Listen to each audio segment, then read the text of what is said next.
Well, good morning, everybody. I want to say hi to all my students, Gabe and Grayson, Caitlin, Hunter, Rockstar, Quentin, Bristol, Joe, Jeff, Jaden, and everybody who's watching that I don't even know about. I just want to say that it's good that you are tuning in today because we are going to be talking about a very important and familiar passage in the Bible. It's the 10 plagues. Actually, we're going to cover 9 plagues today that God sent upon Egypt. And so, for the sake of time, I have started not going over the review questions at the end, but mailing them out to you. And so that does save us just a little bit of time. We're going to be taking our reference today from Exodus 5, the whole chapter, Exodus 6, verses 1 through 12, Exodus 7, 14 through 22, and then 8, 9, and 10. So that's like 5 chapters, almost 5 complete chapters. And so it's very important you read those 5 chapters. So, but whether you have pre-read them or not, we're going to go ahead with our lesson. And if you haven't, you need to, because I can mess up a lesson. I'm just a teacher. I'm just a woman. But the Word of God is infallible. The Word of God will never mess you up. And besides that, you need to check me and to make sure that everything I'm teaching you is in there and it's a fact. And you need to do that with every teacher. Don't just take a teacher's word for her lesson. You go to the Word. You make sure she's telling you the truth, okay? All right, so today, like I said, the name of our lesson today is God Sends Plagues to Change Pharaoh's Mind. Okay, so last week we ended with a cliffhanger. We left Moses and his brother Aaron just about ready to go tell Pharaoh to let the Lord's people go. And that's where we'll begin today's lesson.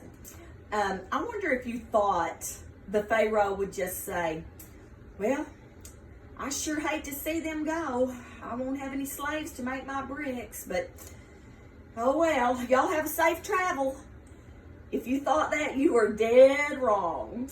It didn't happen that easily at all. I hope you have read all the passages I told you about and already know it did not go that well at all. But at the very end, I'm going to tell you that it was by God's design that it didn't go that easy. I'm gonna let you in on that secret at the very end of our lesson. Anyway, at this time, where we take up today, Moses was 80 years old. So I was trying to think of someone in our class, in our church, that's 80, and I think Sister Glenda Duval is 80. So you can kind of gauge by that Moses was 80 years old, and his brother Aaron was 83. That tells us that Moses had spent about 40 years in Midian. Because remember, he grew to the age of 40 in Egypt. And so now he's 80. So that tells us that he's been on the backside of the desert tending to Jethro's sheep for 40 years. Okay. So Moses and Aaron went to the Pharaoh just like God had instructed them to. And they had asked to take the Hebrews out into the desert for a 3-day festival of worship. But now it was God's plan all along that they were not going to just go out there for 3 days. They were leaving for good. But this is what he told them to request of Pharaoh, a 3-day festival. And so they went to Pharaoh and they asked him. But instead of letting them go so that they could worship God, this was Pharaoh's response. Pharaoh told them to get back to work. In fact, he made their work even harder than it had been before. He told them that, okay, you've done made me mad coming to me and asking me to leave for 3 days to go to the desert and have a festival to worship your God. So you know what? I'm so mad. From now on, I'm not going to have the Egyptians provide you with straw to put in the mud to make bricks. You're going to go and gather your own straw. But I'm going to require, even though you take time now to go out and gather your straw, you still have to make just as many bricks as you did before when you didn't have to go gather your own straw. So this did not go the way that Moses had hoped that it would. And because things were even harder on the Hebrews now than they were before Moses had come, they all got mad at Moses. They blamed him for their work being even harder than before. Now, I can understand that. I can. Sometimes we pray for something to happen in our situation, and instead of it getting better, it seems like right off the bat it gets worse. And I'll have to say, I understand that feeling. I understand, like, what? So Moses was sad and frustrated, and in chapter 5, verses 22 and 23, we read that Moses went back to God and asked him, "Oh Lord, why have you brought trouble upon this people? You have not rescued the people at all." I've never heard a preacher preach on those two verses. I never have. I've never heard a preacher take their text from those two verses, but I think it would make a very good sermon. You see, when God starts doing something in our lives that he promised us he would do, it makes the enemy, in this case, the enemy was Pharaoh, very mad. Very mad. Most of the time, when God starts fulfilling his promise to us, things get a lot worse before they get better. And we know this. We've seen it happen time and time again. We know, we should know to expect that, but still, it is very easy to get discouraged when that happens and to start to doubt when the promise doesn't come quickly and easily for us. The Hebrews were discouraged, and so was Moses. But God told Moses what to do next. As the story goes on, we find Moses doing what God had told him to do. He met the Pharaoh down by the Nile River. Once again, he told Pharaoh to let the Hebrews go. Once again, Pharaoh refused to do it. So Moses did exactly what God had told him to do. He took the staff, remember from last week, just a stick for shepherding sheep, and whacked the river with it. And the water turned to blood. So now I don't want you to picture just trickling red water. No. When that water turned to blood, there was blood in the rivers, in the ponds, in the streams. Even if they had water in their house in a basin or a pot, the water turned to blood. And I don't know if you know this or not, but blood has a very distinct smell, and it does not smell good. Even fresh blood does not smell good to me. And blood doesn't stay red, flowing like water. Blood curdles up and becomes like the consistency of thick, like chocolate pudding. And when it dries, it's black. And as it dries, as it gets like that, it gets horrible, stinky smell. Oh, it's just horrible. That's what makes a dead animal on the side of the road smell so bad, is the blood. And so flies are drawn to blood and dead things, and dead blood just draws the flies. So flies would have been swarming it, and all the fish died immediately, because fish are not made to live in blood. They're made to live in fresh water, and that goes through their gills, and there's no oxygen for the fish in blood, and so immediately the fish died. So now we've got the stench of curdled blood, and it lasted for a week. So it was terrible smelling. But now you've got fish dying on top of that, so you got the smell of dead fish. It would have been a horrible thing. So the people began to get thirsty. I mean, it wouldn't have taken a week for them to get thirsty. They got thirsty almost immediately. Try going one day without drinking something. And all they had to drink back then was water. So the people began to dig in the sand. You could see them out there just digging in the sand, trying to find water. They were so thirsty because all the water they had was blood. Ugh. Okay. But Pharaoh's heart was so hard that instead of letting them go, he didn't. He did not let the Hebrews leave. I would have thought he would. A week later, after a week of this, God gave Moses another instruction. And Moses did as the Lord said. He went back to the Pharaoh and asked him again to let God's people go. But Pharaoh refused again. So Aaron this time, stretched out the staff over the streams and ponds and made frogs come up on the land of Egypt. Not just a couple of frogs. We like to catch frogs and hold them, and we've seen them in fairy tales and stuff. No, don't picture it like this. I mean, there were frogs everywhere. You couldn't step without stepping on a frog. Frogs jump. They're jumping up on people. Women don't like that. Women and little girls don't like it when frogs jump on them. It's scary. We just don't like it. Okay, we had a little interruption there, so we're starting with a week later. God gave Moses another instruction, and Moses did as the Lord said. He went back to the Pharaoh and asked him again to let God's people go. But Pharaoh refused again. So Aaron stretched out the staff over the streams and ponds and made frogs come up on the land of Egypt. And there were frogs in their beds. Frogs in your bed. Ugh. Frogs covered the land. They couldn't take a step without stepping on a frog. So you've got frog guts everywhere. Dead frogs lying around. They stink. Anything stinks when it starts to die. And if you couldn't take a step without stepping on a frog, you're squishing their guts out. It would have been gross. It would have been bad enough on men, but us women would have had a hard time with that. The frogs jumped up on the people, as I said before, even the important people, the Bible tells us.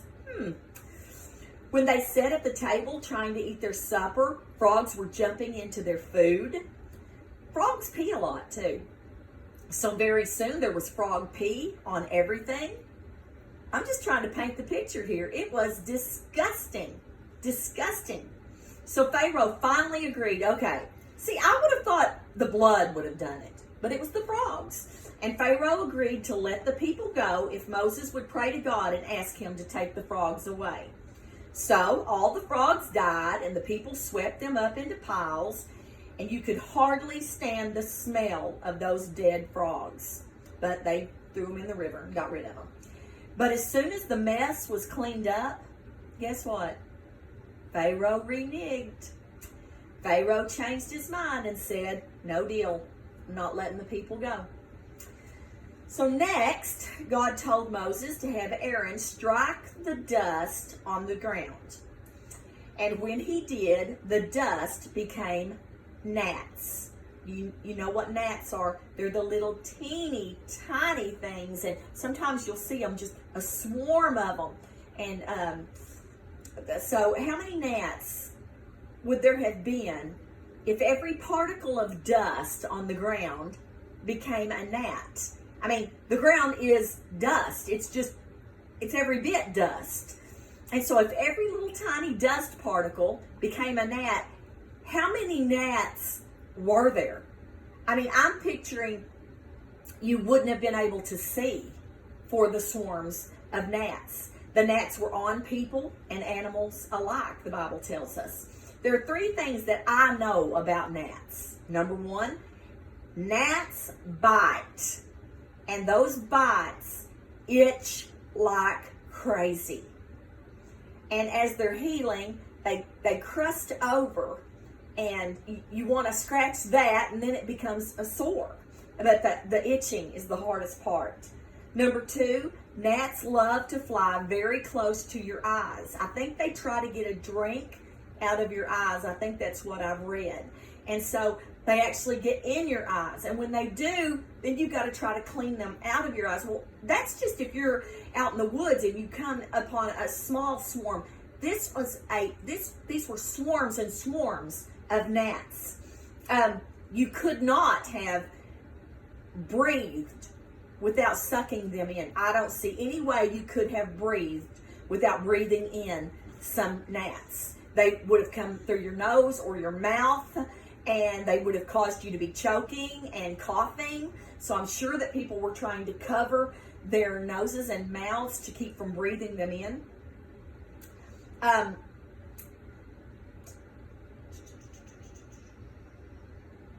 just don't know how anybody would have stood it. But apparently Pharaoh could. Apparently Pharaoh could stand it, because in spite of all the gnats, he would not let the people go. So this cycle of God sending plagues in Egypt continued again and again. Each time the Pharaoh refused to let God's people go so that they could worship him. So God sent a plague of thick swarms of flies into Egypt next. But in Goshen, if you've been wondering about this, well, wasn't that hard on the Hebrews also? Remember that God had strategically placed the Hebrews in the land of Goshen. Remember, it was lush and fertile for their animals to graze on. And so they lived there. And in Goshen, where the Hebrew slaves lived, the flies did not go there. And the Bible tells us that. Have you ever had a fly get in your house? One fly get in your house. It is so annoying because the fly wants to light on you, and you feel it, and you're swacking, and you can never hit it. You can't ever kill it. You go get the fly swat, then they hide from you. But this wasn't one annoying fly. I've tried to sleep at night. Flies, if there's one fly in my bedroom, it'll land on my face. I'll be almost asleep and I feel it. But I get up and go get that fly swat and it disappears till I'm almost falling asleep again. That's how annoying one fly can be. There were millions of flies swarming, flying, buzzing, biting. Flies do bite. It was horrible. It just was horrible. So horrible that Pharaoh agreed to let the people go into the desert to worship God. He's like, okay, I can't take it anymore. I'll let them go. Just pray and ask God to remove all these filthy flies. And so Moses prayed and asked God to remove the flies, and God did it. But as soon as the flies were gone, you guessed it. Yep, Pharaoh changed his mind and would not let the Hebrews go. Next, God sent Moses to tell Pharaoh that if he didn't release his people, he would kill all the livestock in the fields. That included all the horses, donkeys, camels, cattle, sheep, and goats. Now, I'm sure this was meat on the table.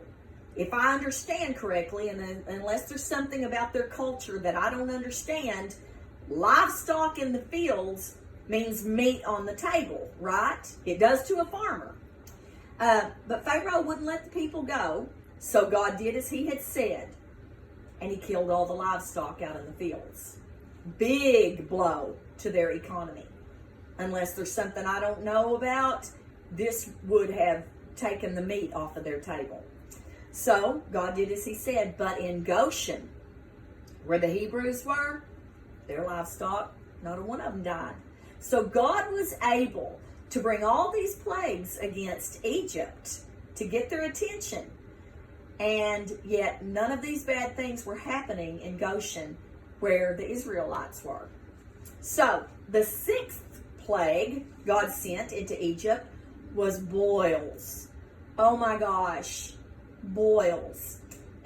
Some of you children may not know what a boil is. And if you do know what it is, it's only because you've had one. And if you've had one, you know how painful that they are.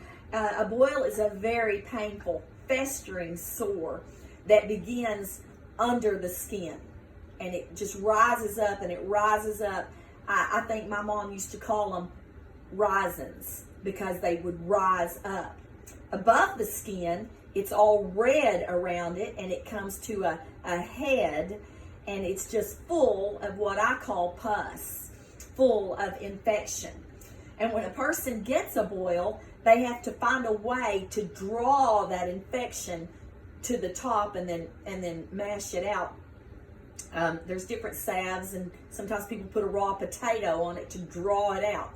Well, these boils can be so painful that a person can't even stand for their clothes to touch them on the place where the boil is. Well, in this case, boils covered men and animals in Egypt. So if there were any animals there that weren't livestock, because all the livestock had been killed, these animals now, as well as the men, had boils all over their body. And as I'm sure the Pharaoh did too. He wasn't exempt from this. The officials had this, the important people, everybody alike, covered with painful boils. And this, as painful as it must have been for Pharaoh, he would not let the Hebrews leave Egypt. You know, I'm wondering how the people in Egypt felt about their Pharaoh. I mean, they would have not voiced it. But I would have been thinking, hey, if that was my president, I'd have been saying, hey, let the people go. We're suffering here. This is a horrible existence. And I'm sure there were people that felt that way about the Pharaoh. I'm sure that they were thinking, let him go. Just let him go. Haven't we suffered enough? But no. Next, after Pharaoh still refused to let God's people go, he sent hail down on Egypt. God did. In case you don't know what hail is like sleet, ice falling, but it's big chunks. It's big chunks. I've seen it the size of marbles. That's all I've ever seen. It sometimes comes over with a tornado. It's some really bad atmospheric change in the sky, and it'll cause little ice chunks about like that. But I have heard about hail that was as big as quarters, as big as golf balls, and some have said softball. I don't know. I've never seen it. I've never even seen a picture of it. But apparently hail can get very, very big. Okay, I've heard of hail breaking windshields out of vehicles because it's like rocks falling. And if people get caught out in a hailstorm, it can beat them to death. It's very serious. It'd be just like getting hit over and over by somebody throwing rocks at you. God had warned Pharaoh to get all the animals and slaves out of the fields because the hailstorms would destroy them. And it did. The hail destroyed the crops that were ready to be harvested from the fields. It stripped trees. It killed crops and beat anyone who was outside when it happened. It was so devastating that Pharaoh agreed to let the children of Israel leave. We're not told if anybody died, but they were beaten and the crops were destroyed. I think the wheat was saved because it hadn't yet come to a head, but the heads were beaten off of the barley and all the other crops that were ready at this time. So Pharaoh agreed to let the children of Israel, the Hebrew children, leave Egypt so that they could go worship their God. But as soon as the storm was over, guess what he did? This is like a record just repeating itself. He changed his mind and would not let them leave. So by the time God sent the 8th plague, there wasn't much left in Egypt. After all, the fish were dead. The livestock had been left in the fields, were dead, as were the servants who had been left out in the fields, and the crops had been destroyed by hail. Moses warned Pharaoh that the next plague would be locusts, which those are similar to grasshoppers. Pharaoh's officials advised him to just let the Hebrews go. So Pharaoh told Moses that he would let the men go worship God in the desert, but not the women. Okay, I'm going to let the men go, but not the women, not the children, and none of your livestock. So Moses explained to him, well, the livestock are, a pretty big part of our worship to God. But Pharaoh said no.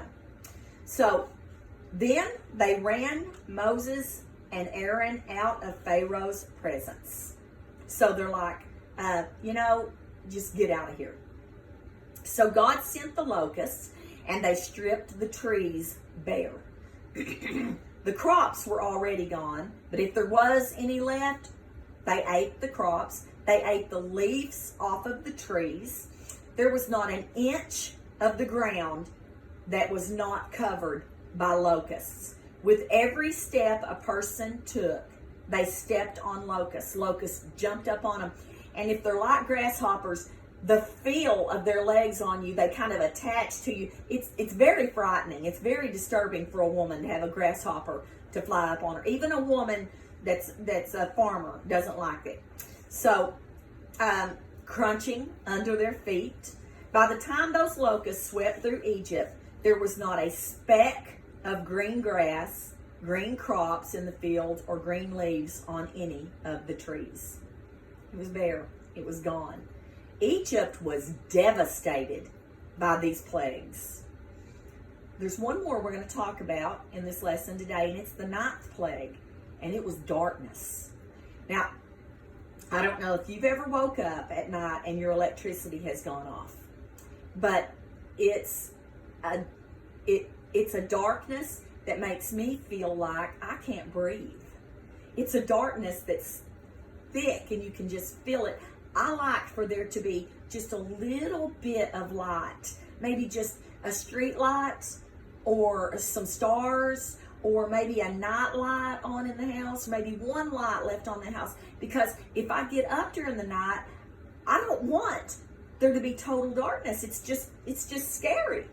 And I don't mean the kind of darkness you experience with a full moon or with street lights. I mean, there was darkness in Egypt so black you could feel it. This was the kind of darkness that makes it impossible to even see your own hand in front of your face. People would have been stumbling into things and hurting themselves. They would have been tripping over things and hurting themselves. They wouldn't have been able to find each other.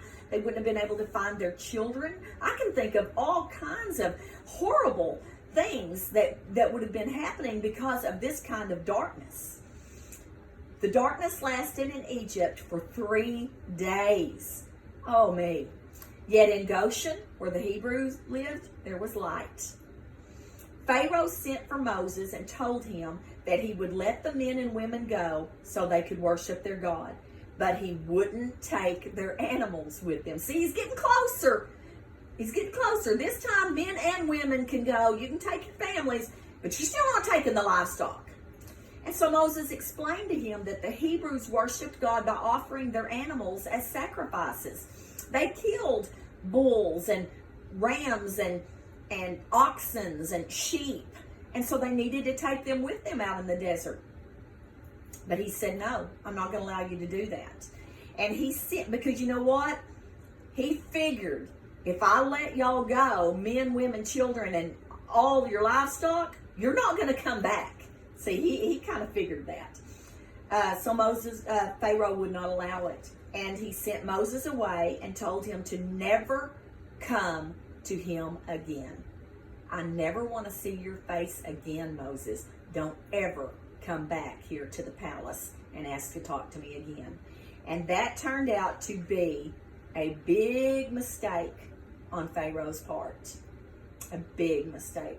Because the 10th and final plague that God is going to send, and we're going to cover next week, it turns out it was devastating. If you think the first 9 were devastating to Egypt, you just wait till next week.